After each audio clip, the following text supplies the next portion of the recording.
All right, with me now is the author of this new book called Our Broken Elections, How the Left Changed the Way You Vote, John Fund. John, good to see you. Thanks for joining me. Thank you so much, Liz. All right, I'm always excited. Everyone knows that I'm a big book nerd. I'm always excited when there are new books, especially policy-related books. This is a very hot-button topic that you chose as the topic of your book. People on both sides of the aisle, you take one stance, you take the other stance, you're going to alienate people. Why did you choose to talk about the 2020 election? Well, first of all, this is the one-year anniversary of that election, but there's still a lot of unanswered questions. And what I try to do with my co-author is bring together all of the things that are completely factually nailed down. There should be no dispute that this happened, and that both sides, if they looked at the evidence, would agree. And what we can find is we can't prove that the election was stolen. We can't prove that the election was free of fraud, but we can agree that the election was sloppier, more chaotic, and less able to figure out exactly what happened than anyone can imagine. And the reason was COVID. COVID hit in March of 2020. And immediately, a group of governors, health bureaucrats, and unelected officials changed the rules of our election, changed the way we vote. And they said, well, because people will be scared about going to the polls in November, many months away, we have to basically get rid of as much at-person voting and go to mail voting. Well, if you do that overnight, this is a process that states that vote by mail takes several cycles, several years to implement. We tried to do it in 6 months. So you had chaos, you had confusion, you had some states mailing every registered voter a ballot, even though 20% of the registered voters are outdated or dead or no longer exist. And that is a problem. And the votes came in, the tsunami of mail-in votes came in. The signature verification that normally takes place was dispensed with or ignored in many states. So many of those votes were counted. Perhaps they shouldn't have been counted. We'll never know. There's a lot that we don't know about the election. We do know is we should never have so chaotic and confusing an election. And we need to go away from the all mail-in ballot approach and go back to what we had, more of what we had before COVID. Certainly, because otherwise, going forward, no one's going to have any faith in the outcome of an election. Well, think about this.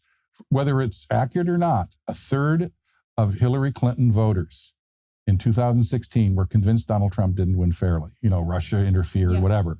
A third or more of Donald Trump voters still today don't believe the election was fair and free and don't think Joe Biden was elected. You add those together, something like over 2/3 of Americans don't have confidence in the election if their side loses. That is dangerous for our democracy. It is dangerous for the integrity of the election process. And it ultimately means people are going to be considering our government to be less legitimate if they ever are legitimately called upon to do something for the government to react in a crisis. Right. And I want to go back to something you said at the very beginning, because you said we have no definitive proof that the election was stolen. That statement in and of itself, it's a nuanced statement, which I want to pick apart, because there are a lot of people who are going to say, no, we do have proof. Look at, the Arizona audit, look at the laws that you mentioned changing. A lot of times state legislatures change, or not state legislatures, change laws that they didn't have the authority to do. So unpack this for us. That happened. Yes. But let's look at Arizona. I was born in Arizona, so I know a lot about Arizona. The Arizona audit counted the votes in Maricopa County, which is most of the state, and it found that basically Joe Biden got the number of votes, more or less, that he said he did, and Donald Trump got the number of votes that were officially recorded. So it didn't change the result. The reason is this: the audit counts the votes. It cannot look behind that, because the votes that were coming in are mail-in votes. So the ballot comes in, and it's in two parts. There's the part where you fill out your name, you sign it, you do all of that, and there's the part where you actually vote your choices. When the ballot is processed, they separate the two ballots.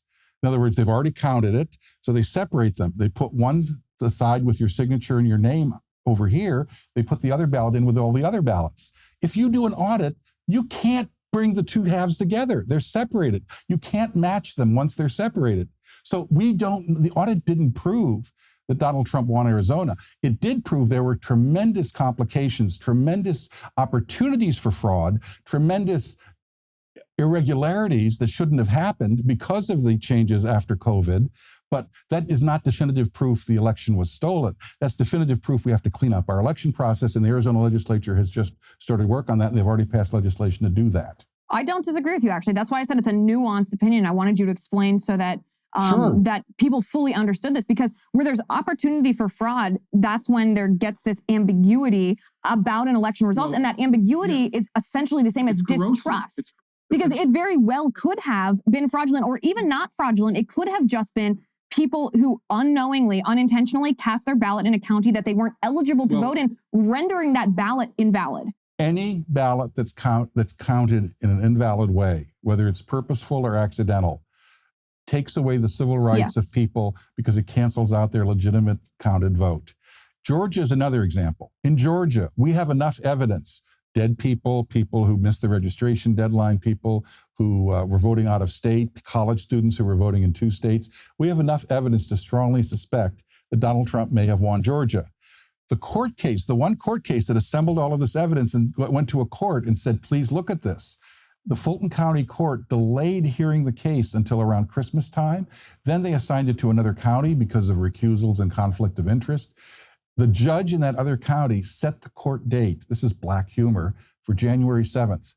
That's the day after the Electoral College results were announced in Congress. In other words, they didn't want to hear the case was never heard. Justice was not served.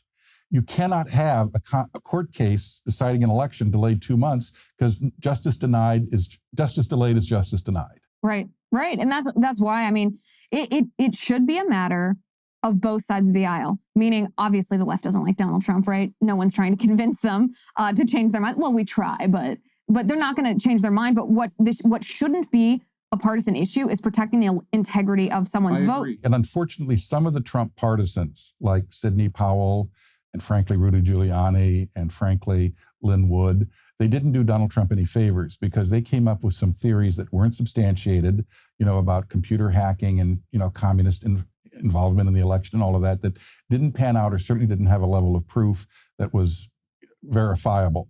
They hurt Donald Trump's cause by raising things that couldn't be nailed down.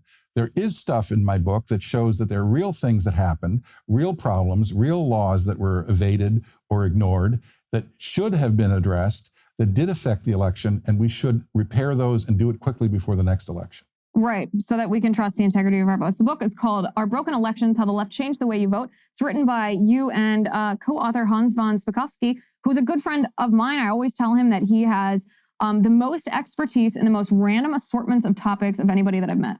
Including old movies, as you have discovered. Yes, exactly. And I will pass on your best wishes to Hans. Please do, and thank you for joining me today. Thank you, Liz.